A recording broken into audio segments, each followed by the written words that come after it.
High বন্ধুরা, ভিডিওটিতে click করার জন্য অসংখ্য ধন্যবাদ। তোমরা অনেকেই মেল করছো আমাকে, কমেন্ট বক্সে জানাচ্ছ যে এবার তোমরা কী করবে। তোমরা তোমাদের সিট অ্যালটমেন্ট, যেটা ফার্স্ট রাউন্ড কাউন্সেলিং, সেটা হয়ে গেছে, সিট অ্যালটমেন্ট এসে গেছে, এবার কী করবে তোমরা। তো দেখো, আজকে আমার প্রচণ্ড উইক রয়েছি, শরীরটাও খারাপ। তো যাই হোক, ফিভার প্রচণ্ড। তো যাই হোক, আমি সন্ধ্যাবেলা একটা ভিডিও দিয়েছিলাম, তারপরে ভেবেছিলাম যে আমি কালকে ভিডিও দেবো, কিন্তু যাই হোক তোমাদের অনেক মেল এসছে বা কমেন্ট এসছে, তো তার জন্যই ভিডিওটা বানাচ্ছি। অবশ্যই শেষ পর্যন্ত দেখো, আর চ্যানেলে নতুন ভিজিট হয়ে থাকলে চ্যানেলটাকে সাবস্ক্রাইব করে সাইডে বেল আইকনটা প্রেস করে দিও। আমি কিন্তু সমস্ত কাউন্সেলিংয়ের ভিডিও ছাড়াও, SMFW বা জেনপার ভিডিও ছাড়াও অন্যান্য যে চাকরি পরীক্ষার ভিডিও রয়েছে সেগুলো, হায়ার সেকেন্ডারি বেস যে চাকরি পরীক্ষার নোটিফিকেশান বেরায় বা কোনো কোর্স রিলেটেড কিছু থাকলে সেগুলোরও ভিডিও আপলোড করে থাকি। তো অবশ্যই সাবস্ক্রাইব করে রাখো। বা তোমরা SMFW বা জেনপার যে কোর্সগুলো দেখেছো সেগুলো কোয়ালিফাই করার পরে কোথায় কোথায় রিক্রুটমেন্ট হচ্ছে সেই সব সংক্রান্ত ভিডিও আমি দিয়ে থাকি। তো দেখো, 4টে কোশ্চেনের উত্তর আমি দেবো। যে এক নম্বর হচ্ছে যারা কলেজ পাওনি তারা কী করবে, যারা কলেজ পেয়ে গেছো তারা কী করবে, আর যারা চেঞ্জ করতে চাও কলেজ তারা কী করবে, আর যারা বেটারের আশায় বসে আছো তারা কী করবে। ঠিক আছে, তারপরে ফি স্ট্রাকচার, কোন কলেজটা বেটার, এটা নিয়ে আমি ডিসকাস করব। তো ভিডিওটা একদম শেষ পর্যন্ত দেখো।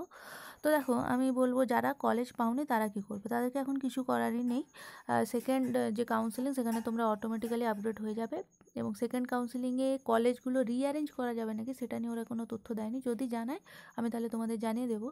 কিন্তু জয়েন্টে যে হয়েছিল ওখানে কিন্তু রিঅ্যারেঞ্জ করা যাচ্ছিলো। সেকেন্ড কাউন্সেলিংয়ে আবার রিঅ্যারেঞ্জ করা যাবে নাকি সেটা আপাতত ওরা জানায়নি। যদি করা যায় তাহলে আমি ভিডিও দিয়ে দেবো। কিন্তু দেখো, রিঅ্যারেঞ্জ করা যেতে পারে, কিন্তু তুমি আগে যে ফ্রেশ যে কলেজগুলো, পুরনো কলেজ যতগুলো কলেজ দিয়েছিলে সেগুলোর মধ্যেই রিঅ্যারেঞ্জ হবে। এক্সট্রা কোনো কলেজ আগের মতো অ্যাড করতে পারবে না, এটা মাথায় রাখবে। ঠিক আছে, তো তোমাদেরকে ওয়েট করতে হবে। এখন ধরো 15 তারিখ অবধি কলেজ ফ্রিজ করা চলবে। এখানে দেয়া রয়েছে, যে নোটিশটা দেওয়া রয়েছে, যারা তোমরা কলেজ নিয়ে সন্তুষ্ট তাদেরকে 15 তারিখের মধ্যে কলেজটা ফ্রিজ করে দিতে হবে। তো তারপরে সেকেন্ড কাউন্সেলিং হবে। তো তোমাদেরকে এখন ওয়েট করতে হবে সেকেন্ড যে অ্যালটমেন্ট আছে তার জন্য। ঠিক আছে, সেকেন্ড কাউন্সেলিংয়ের জন্য। এবার যারা কলেজটা সন্তুষ্ট হয়ে গেছো, কলেজ পেয়ে গেছো, সন্তুষ্ট হয়ে গেছো, তারা কী করবে, তারা কলেজটাকে ফ্রিজ করে দিলে ওই যে দেওয়া আছে না, গভর্নমেন্ট কলেজের জন্য 200 টাকা আর প্রাইভেট কলেজের জন্য 3000 টাকা দিয়ে ফ্রিজ করতে হবে। ঠিক আছে, আমি ফার্স্ট কাউন্সেলিং আর সেকেন্ড কাউন্সেলিং নিয়ে একটা ভিডিও দিয়েছিলাম, সেটা ডিসক্রিপশানে দিয়ে দেবো, সেটা গিয়ে একবার চেক করে নেবো। সেখানে আমি ডিটেলসে জানিয়েছি, আর বলছি না এখানে, ভিডিওটা অনেক লম্বা হয়ে যাবে। তো তোমরা ফ্রিজ করে নিলে তোমাদের আর কিছু করার নেই। এবার যারা ধরো কলেজটা পেয়েছো কিন্তু আপগ্রেডেশনে যাবে, তো তোমাদেরকে কী করতে হবে, তোমরা অ্যাকসেপ্ট করে নিলে, তারপরে আপগ্রেডেশনের জন্য অ্যাপ্লাই করলে। ঠিক আছে, আপগ্রেডেশন করলে তোমাদেরকেও কিন্তু একই মানি দিতে হবে। সরকারি কলেজ হলে 200 টাকা আর বেসরকারি হলে 3000 টাকা। ঠিক আছে, ফ্রিজ করলেও দিতে হবে আর আপগ্রেডেশনে গেলেও দিতে হবে। এবার একটা কথায় আসি, যে যারা ধরো কলেজটা পেয়েছো কিন্তু আপগ্রেডেশনে যেতে চাও, তাহলে কি পুরনো কলেজটা তোমার থাকবে? ভালো করে মন দিয়ে শুনবে, তোমরা যদি আপগ্রেডেশনে যেতে চাও, তাহলে তোমরা যদি সেকেন্ড কাউন্সেলিংয়ে কোনো কলেজ না পাও, তাহলে কিন্তু যে ফার্স্ট কাউন্সেলিংয়ে যে কলেজটা পেয়েছিলে সেটাই থেকে যাবে। আর যদি কোনো কলেজ, আদার কলেজ পেয়ে যাও, একই কলেজ পেয়ে গেলে তো সেটা কোনো কথাই হচ্ছে না। একই কলেজ একই কোর্স পেয়ে গেলে তো যেটা পেয়েছো সেটাই নিতে হবে। যদি আদার কোনো কলেজ বা কোর্স পাও, ফার্স্ট কাউন্সেলিংয়ে যেটা কলেজ বা কোর্স পেয়েছিলে তার থেকে আলাদা কোনো কোর্স বা কলেজ পাও, তাহলে কিন্তু ফার্স্ট কাউন্সেলিংয়ে যেই কলেজ আর কোর্সটা পেয়েছিলে সেটা ক্যান্সেল হয়ে যাবে, সেকেন্ড কাউন্সেলিংয়েরটাই তোমাকে ধরা হবে। ঠিক আছে, মাথায় ঢুকলো?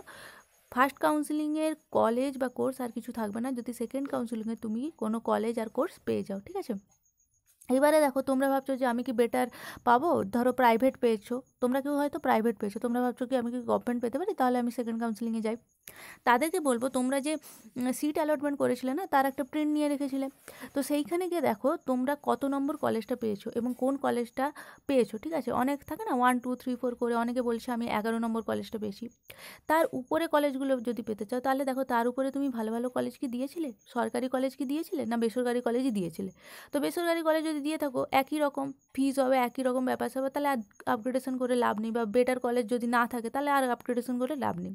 যদি দেখো যে তার উপরের কলেজগুলি বেটার রয়েছে, তো তাহলে আপগ্রেডেশন করো। তো এখানেও বেসরকারি, পরেও বেসরকারি পাবে, তাই না?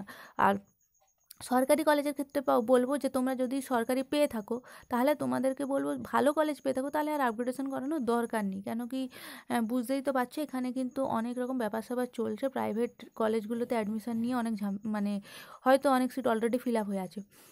তো আমি এগুলো বলা উচিত নয়, তো আমি তোমাদেরকে বলেইছিলাম। আগেও অনেক ভিডিওতে বলেছিলাম। তো দেখো এই ব্যাপার-স্যাপার। আর দেখো তোমরা যদি ফার্স্ট কাউন্সেলিংয়ে সরকারি কলেজ পেয়েছো, সেকেন্ড কাউন্সেলিংয়েও সরকারি কলেজ পেতে চাও, তার উপরে হয়তো বেটার কলেজ রয়েছে, তাহলে তোমরা যেতে পারো, তোমাদের র্যাঙ্ক অনুযায়ী, র্যাঙ্কের উপর ডিপেন্ড করছে। এবার দেখো অনেকের র্যাঙ্ক হয়তো কম এসেছিলো কিন্তু তবুও তোমরা সরকারি কলেজ পাওনি। আমি বলবো এর জন্য একমাত্র দায়ী হচ্ছে তোমাদের সিট অ্যালটমেন্ট করা বা সিটগুলো রিঅ্যারেঞ্জ করা বা কলেজগুলোকে রিঅ্যারেঞ্জ করা।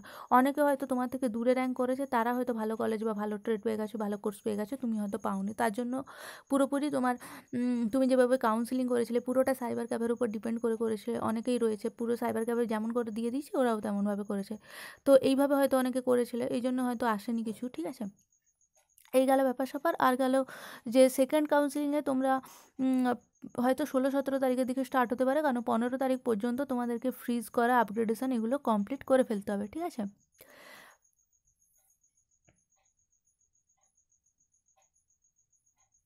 এবার দেখো অনেকে আমাকে জিজ্ঞেস করেছো যে কলেজের প্রাইভেট কলেজ যেগুলো পেয়েছো সেগুলোতে কেমন পড়াশোনা, এটা কি ভালো বা এই কোর্সটা কি ভালো। আমি কোর্সটা ভালো কি মন্দ সেটা বলতে পারি, কিন্তু ওই পার্টিকুলারলি ওই কলেজটা কি ভালো আমি তো দেখো আমি তো ওই কলেজে পড়িনি। এবার ওই কলেজে যারা পড়েছে তারা ছাড়া কেউ বলতে পারেন বা কলেজটা কেমন বা ফিস কেমন, ঠিক আছে। এক ব্যাপার হচ্ছে আমি তোমাদের ফি স্ট্রাকচার দিয়েছিলাম পিডিএফ, সেখানে গিয়ে তোমরা চেক করতে পারো। আচ্ছা তোমাদের চেক করতে হবে না, আমি ডেসক্রিপশন বক্সে সমস্ত কলেজের details, contact details, fee structure, কতগুলো সিট রয়েছে আরও, সেগুলো সমস্ত পিডিএফ যত আছে না এই ভিডিওর ডেসক্রিপশানে দেবো। তোমরা অবশ্যই ভিডিওটার ডেসক্রিপশান ভিজিট করবে। ভিডিওটা আপলোড হওয়ার আমি আধ ঘন্টার মধ্যে দিয়ে দেবো, ঠিক আছে।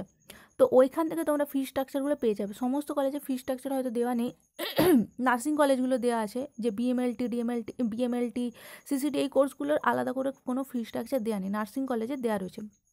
দেখো মানে প্রাইভেট কলেজ কোনোদিনও ফি স্ট্রাকচার জানাতে আগ্রহী নয়, দেখতেই তো পাচ্ছ অনেকের হয়তো ওয়েবসাইট, অনেক তো ওয়েবসাইটই নেই।